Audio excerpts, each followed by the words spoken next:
Hello नमस्कार सभी को एक बार फिर से इस चैनल पर स्वागत है। तो आज फिर से हम अगले 5 दिनों का पूरा वेदर फोरकास्ट के साथ अगले 10 दिनों का लाटेस्ट ECMWF मॉडल का फोरकास्ट का जो न्यू लो प्रेशर के बारे में क्या फोरकास्ट है उस पर पूरा नज़र डालेंगे। तो बे ऑफ बंगाल पे एक मजबूत लो प्रेशर का फॉर्मेशन जल्द ही करने वाला है। इस पर पूरा जानकारी आपको यहाँ पर इस वीडियो में मिलने वाला है। और लास्ट में GFS का 15 दिनों का पूरा आउटलुक के ऊपर भी डिस्कशन करेंगे। सो वीडियो को पूरा लास्ट तक ज़रूर देखें और ऐसे ही अधिक जानकारी पाने के लिए मेरे चैनल को सब्सक्राइब भी ज़रूर कर लीजिए। तो आज 12 जुलाई है और ये आज का लेटेस्ट सैटेलाइट मैप है। तो यहाँ पर हम देख सकते हैं कि अभी भारत के कई सारे राज्यों में बारिश का एक्टिविटीज़ बढ़ने लग गया है। खास करके हम यहाँ पर देख सकते हैं कि उत्तर प्रदेश, झारखंड, वेस्ट बंगाल, उड़ीसा और आंध्र प्रदेश के कई सारे पार्ट्स में काफ़ी घने बादलों को देखा जा सकता है। और यहाँ पर पिछले 24 घंटे में काफ़ी अच्छी बारिश भी रिकॉर्ड हुआ है। और इसके साथ अभी एक साइक्लोनिक सर्कुलेशन मजबूत होने लगा है जो कि अभी उड़ीसा के कोस्ट के आसपास में बना हुआ है। और यह सर्कुलेशन अगले 48 घंटे के अंदर ही एक लो प्रेशर का रूप ले सकता है।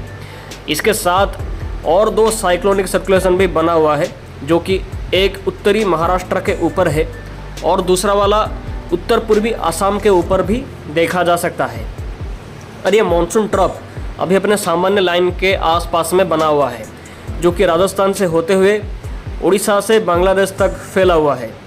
इसकी वजह से कल उत्तर प्रदेश, वेस्ट बंगाल, झारखंड, बिहार, मध्य प्रदेश, राजस्थान के कई सारे पार्ट्स में काफ़ी तेज़ बारिश का गतिविधियाँ देखी गई थी। और इसके साथ एक और ट्रॉप लाइन साउथ गुजरात से होते हुए नॉर्थ केरला तक फैला हुआ है। तो ये सिस्टम और कंडीशन की वजह से मानसून काफ़ी सक्रिय होने वाला है और कई राज्यों में बारिश में और भी ज़्यादा बढ़ोतरी देखने को मिल सकता है। तो थंडरस्टॉर्म लाइटनिंग के साथ बारिश का गतिविधियां के बारे में बात करें तो कोंकण गोवा के साथ मुंबई, मध्य महाराष्ट्र, केरला के साथ माहे, लक्षद्वीप, कर्नाटका, गुजरात के साथ सौराष्ट्र, कच्छ, कोस्टल आंध्र प्रदेश, यानम, तेलंगाना, मराठवाड़ा, तमिलनाडु, पुडुचेरी, कराईकल के साथ रायलसीमा, अंडमान निकोबार के साथ सब हिमालयन, वेस्ट बंगाल, सिक्किम, बिहार, असम, मेघालय, नागालैंड, मणिपुर, मिजोरम, त्रिपुरा के साथ अरुणाचल प्रदेश, गंगेटिक, वेस्ट बंगाल के साथ उड़ीसा, झारखंड, उत्तराखंड के साथ मध्य प्रदेश, विदर्भ के साथ हिमाचल प्रदेश, उत्तर प्रदेश के साथ जम्मू कश्मीर, लद्दाख, गिलगित बिल्तिस्तान, मुजफ्फराबाद, इसके साथ पंजाब, हरियाणा, चंडीगढ़, दिल्ली के कई सारे पार्ट्स में अगले 5 दिनों तक लाइटनिंग के साथ बारिश का एक्टिविटीज़ होने की संभावना दिखाई दे रहा है।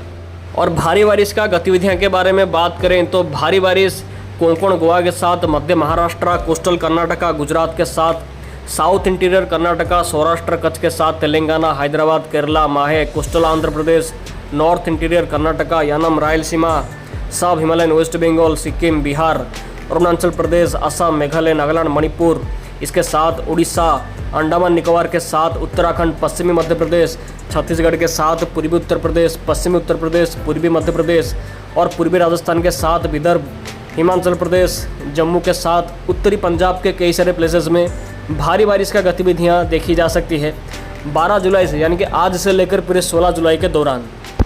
और भारी से बहुत भारी बारिश यानी कि heavy to very heavy rainfall का गतिविधियों के बारे में बात करें तो कोंकण गोवा के साथ मध्य महाराष्ट्र के पहाड़ी एरियाज के साथ coastal Karnataka, Kerala, south interior Karnataka, Gujarat के साथ सब हिमालयन, वेस्ट बंगाल, सिक्किम, बिहार, अरुणाचल प्रदेश, उत्तराखंड, पूर्वी मध्य प्रदेश, पूर्वी उत्तर प्रदेश, उत्तराखंड के आइसोलेटेड प्लेसेस में भारी से बहुत भारी बारिश आज से लेकर 16 जुलाई के दौरान देखने को मिल सकता है। और मेघालय के कई प्लेसेस में एक्सट्रीमली हेवी रेनफॉल यानी कि अत्यंत भारी बारिश का संभावना है। ऑलरेडी आपको पता होगा कि मेघालय के कई सारे प्लेसेस में काफ़ी एक्सट्रीम हेवी रेनफॉल जून के पहले ही दिन से लगातार हो रहा है। और अब तक 5000 mm से अधिक का बारिश रिकॉर्ड हो चुका है मेघालय में जून 1 से लेकर 12 जुलाई के बीच में, जो कि अपने आप में एक रिकॉर्ड है। तो यहाँ पर हमने अगले 5 दिनों का पूरा वेदर फोरकास्ट के बारे में डिटेल में डिस्कस कर लिया है। तब चले ECMWF का और GFS का अगले 10 से लेकर अगले 15 दिनों का फोरकास्ट के साथ लो प्रेशर के फॉर्मेशन के बारे में और इसका लेटेस्ट ट्रैक और इन्फॉर्मेशन के बारे में डिटेल में डिस्कस करते हैं। तो सबसे पहले लो प्रेशर का लेटेस्ट अपडेट के ऊपर बात करेंगे और जानेंगे ECMWF सिस्टम को लेकर क्या संकेत दे रहा है। तो ये ECMWF का लेटेस्ट फोरकास्ट है। तो आज तो 12 जुलाई है। यहाँ हम देखेंगे तो अभी एक साइक्लोनिक सर्कुलेशन उड़ीसा के कोस्ट के आसपास में है बट जैसे जैसे हम थोड़ा सा आगे जाएंगे तो ये देखिए 14 जुलाई के अराउंड ये सर्कुलेशन और भी वेल मार्क्ड होता हुआ दिखाई दे रहा है, जिससे हम देख सकते हैं कि उड़ीसा, आंध्र प्रदेश जैसे एरियाज़ में नमी का मात्रा इंक्रीज़ कर जाएगा और बारिश भी काफ़ी इंक्रीज़ कर जाएगा। आंध्र प्रदेश, तेलंगाना, विदर्भ के साथ उड़ीसा, दक्षिणी छत्तीसगढ़ के कई सारे प्लेसेस में 14 जुलाई से ही। और 15 जुलाई में हम देखेंगे तो 15 जुलाई पे सिस्टम लो प्रेशर का रूप भी ले सकता है। इसको लेकर मॉडल की तरफ से संकेत काफ़ी अच्छा निकल के आ रहा है। तो इसकी वजह से, लो प्रेशर की वजह से पूर्वी और मध्य भारत में काफ़ी तेज़ बारिश होगी 15 जुलाई से ही, और मानसून ट्रफ भी साउथ की तरफ शिफ्ट हो जाएगा 14 जुलाई के बाद से। और 16 से लेकर 17 जुलाई में हम देखेंगे तो 16 से लेकर 17 जुलाई पे सिस्टम उड़ीसा को क्रॉस करके आंध्र प्रदेश के ऊपर आता हुआ दिखाई दे रहा है, और साउथ गुजरात के कोस्ट के आसपास एक और सर्कुलेशन का फॉर्मेशन भी कर सकता है। और गुजरात के पास सर्कुलेशन 16 जुलाई के आसपास फॉर्मेशन कर सकता है, जिससे मानसून ट्रफ गुजरात से लेकर उड़ीसा तक फैलेगा, और इससे गुजरात, सौराष्ट्र, कच्छ के साथ महाराष्ट्र, मुंबई, कोंकण, गोवा, विदर्भ के साथ तेलंगाना, हैदराबाद, आंध्र प्रदेश, उड़ीसा, दक्षिणी छत्तीसगढ़ के कई सारे इलाकों में 16 जुलाई से ही बारिश बढ़ेगी, जो कि 18 जुलाई तक काफ़ी भारी से बहुत भारी बारिश की संभावना ये सभी पार्ट्स में होने की संभावना है। और 18 से लेकर 20 जुलाई के दौरान हम देख सकते हैं कि सर्कुलेशन का एक और पार्ट गुजरात से लेकर पाकिस्तान की ओर जाएगा, और एक और हिस्सा बे ऑफ बंगाल पे फिर से एंटर कर सकता है। और 20 जुलाई पे पैसिफिक ओशन से एक और सिस्टम का रिमेनेंट आके बे ऑफ बंगाल वाले लो प्रेशर के साथ मिल सकता है, जिससे बे ऑफ बंगाल पे एक और लो प्रेशर का फॉर्मेशन या वेल मार्क्ड लो प्रेशर का फॉर्मेशन 20 जुलाई के अराउंड करने की संभावना है। उड़ीसा कोस्ट के आसपास इसका फॉर्मेशन फिर से 20 जुलाई के आसपास कर सकता है, जिससे 18 जुलाई से लेकर पूरे 22 जुलाई तक गुजरात, सौराष्ट्र, कच्छ के साथ महाराष्ट्र, मुंबई, कोंकण, गोवा, कर्नाटका, तेलंगाना, हैदराबाद, आंध्र प्रदेश, उड़ीसा, छत्तीसगढ़ के साथ मध्य महाराष्ट्र के कई सारे पार्ट्स में भारी से बहुत भारी बारिश होने की संभावना है। तो ECMWF का फोरकास्ट आप यहाँ पर साफ साफ देख सकते हैं। तो ECMWF का टोटल अगले 10 दिनों का रेनफॉल आउटलुक में हम देख सकते हैं कि पूरे मध्य भारत, पूर्वी भारत, पश्चिमी भारत के कई सारे पार्ट्स में एक्सट्रीम हेवी रेनफॉल का एक्टिविटीज़ दिखाई दे रहा है मॉडल पे। बैक टू बैक 2 सिस्टम का फॉर्मेशन होने की वजह से गुजरात, सौराष्ट्र, कच्छ के साथ महाराष्ट्र, मुंबई, कोंकण, गोवा, मध्य महाराष्ट्र, कोस्टल कर्नाटका, केरला, उड़ीसा, आंध्र प्रदेश, तेलंगाना, विदर्भ के साथ साउथ छत्तीसगढ़ के साथ साउथ वेस्ट मध्य प्रदेश के कई सारे पार्ट्स में अगले 10 दिनों के अंदर काफ़ी तेज़ बारिश की गतिविधियां देखने को मिल सकता है। खास करके 14 जुलाई से लेकर पूरे 22 जुलाई तक लगातार बारिश यहां पर होने की संभावना रहेगा। काफ़ी भारी बारिश की एक्टिविटीज़ यहां पर रहने की संभावना यहां पर दिखाई दे रहा है। और 22 जुलाई के बाद भी बारिश जारी रहेगी, क्योंकि सिस्टम मध्य भारत की ओर जाएगा। उसके साथ एक और सिस्टम का फॉर्मेशन भी 23 जुलाई के आसपास कर सकता है। इसके बारे में GFS मॉडल का अगले 15 दिनों वाले फोरकास्ट में हम देखेंगे। तो ये GFS मॉडल का फोरकास्ट है। हम यहाँ पर आज से लेकर पूरे 27 जुलाई के बीच में देश भर में कहाँ पर कितनी बारिश होगी, कितना सिस्टम का फॉर्मेशन करेगा, इसको लेकर GFS मॉडल की तरफ से संकेत क्या है, इस पर पूरा डिटेल में डिस्कस करेंगे।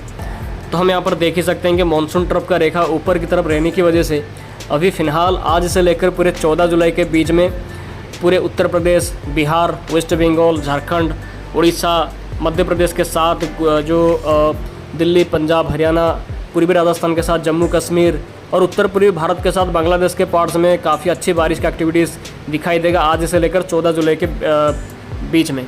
बट 14 जुलाई से एक सिस्टम का फॉर्मेशन बंगाल की खाड़ी पे उड़ीसा कोस्ट के आसपास करेगा, लो प्रेशर का फॉर्मेशन कर सकता है। उसकी वजह से मानसून ट्रफ का रेखा फिर से नीचे की तरफ आएगा। उसकी वजह से बारिश बहुत सारे पार्ट्स में इंक्रीज़ करेगा, मध्य भारत के, पश्चिमी भारत के और पूर्वी भारत के राज्यों के कई सारे पार्ट्स में। जैसे कि हम देख सकते हैं कि 14 से लेकर पूरे 21 जुलाई के बीच में लो प्रेशर का फॉर्मेशन होने की वजह से पूरे उड़ीसा, आंध्र प्रदेश, छत्तीसगढ़, मध्य प्रदेश के खास करके दक्षिणी पश्चिमी पार्ट्स में और छत्तीसगढ़ के दक्षिणी पार्ट्स के साथ पूरे के पूरे आंध्र प्रदेश, तेलंगाना, महाराष्ट्र के पूरे हिस्से के साथ कोंकण, गोवा, मुंबई, कर्नाटका, गुजरात, सौराष्ट्र, कच्छ के साथ पूर्वी राजस्थान के साथ इवन पाकिस्तान के दक्षिणी पश्चिमी पार्ट्स के हिस्सों में भी, जो गुजरात से लगा हुआ हिस्सा है, दक्षिणी पूर्वी पार्ट्स में, माफ़ कीजिए, ये सभी पार्ट्स में बारिश पूरे 14 से लेकर 21 जुलाई के बीच में काफ़ी तेज़ बारिश की एक्टिविटीज़ दिखाई दे सकता है। मध्य प्रदेश के साथ उत्तर प्रदेश के पार्ट्स में भी बारिश इस टाइम के बीच में भी रहता हुआ दिखाई दे रहा है। तो ये सिस्टम की वजह से फ्लडिंग रेनफॉल का संभावना ये सभी पार्ट्स में रह सकता है, खास करके जो मध्य प्रदेश, महाराष्ट्र, गुजरात, पश्चिमी तट के साथ आंध्र प्रदेश, उड़ीसा जैसे एरियाज़ में फ्लडिंग रेनफॉल का संभावना 14 से लेकर 21 जुलाई के बीच में रहेगा। इसको लेकर काफ़ी अच्छा संकेत, तगड़ा संकेत मॉडल की तरफ से निकल के आ रहा है। तो मॉडल ऐसा भी फोरकास्ट कर रहा है कि इसके बाद पश्चिमी प्रशांत महासागर से एक टाइफून का रिमिनेंट आ सकता है। थंबनेल पे आपने देखा ही होगा, इसके बारे में मैंने हिंट दिया था। तो 19 जुलाई के बीच में, 19 जुलाई के आसपास वो सिस्टम वियतनाम से क्रॉस करके बंगाल की खाड़ी पे फिर से उभर सकता है 20 से लेकर 21 जुलाई के बीच में।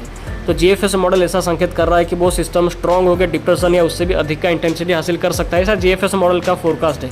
एक्चुअली ऐसा होगा कि नहीं वो तो आने वाले टाइम पे पता चलेगा, बट ऐसा फोरकास्ट, काफ़ी अच्छा फोरकास्ट निकल के आ रहा है कि 21 से लेकर 22 जुलाई के बीच में बंगाल की खाड़ी पे एक और स्ट्रॉन्ग सिस्टम का फॉर्मेशन कर सकता है, जो कि डिप्रेशन का रूप भी ले सकता है। उसकी वजह से पूर्वी भारत के राज्यों में काफ़ी भीषण बारिश का एक्टिविटीज़ दिखाई देगा, खास करके उड़ीसा, वेस्ट बंगाल, बिहार, झारखंड, आंध्र प्रदेश, तेलंगाना, मध्य प्रदेश, महाराष्ट्र, उत्तर प्रदेश ऐसे एरियाज़ में काफ़ी अच्छी बारिश की एक्टिविटीज़ ये सिस्टम की वजह से भी 22 से लेकर पूरे 24-25 जुलाई के बीच में दिखाई दे सकता है।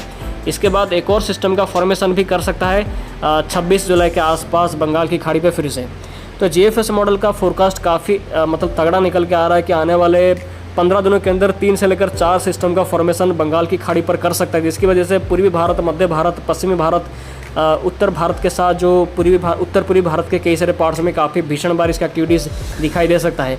और वो 4 सिस्टम या 3 सिस्टम में से 1 या 2 सिस्टम स्ट्रॉन्ग भी हो सकता है। तो यहाँ पर हमने अगले 15 दिनों का रेनफॉल कहाँ पर कैसा होगा, इसके साथ साथ कितना सिस्टम का फॉर्मेशन अगले 15 दिनों के अंदर करेगा, मॉडल का संकेत क्या है, इसके बारे में पूरा एनालिसिस के साथ पूरा डिटेल फोरकास्ट यहाँ पर हमने आपको दिया है।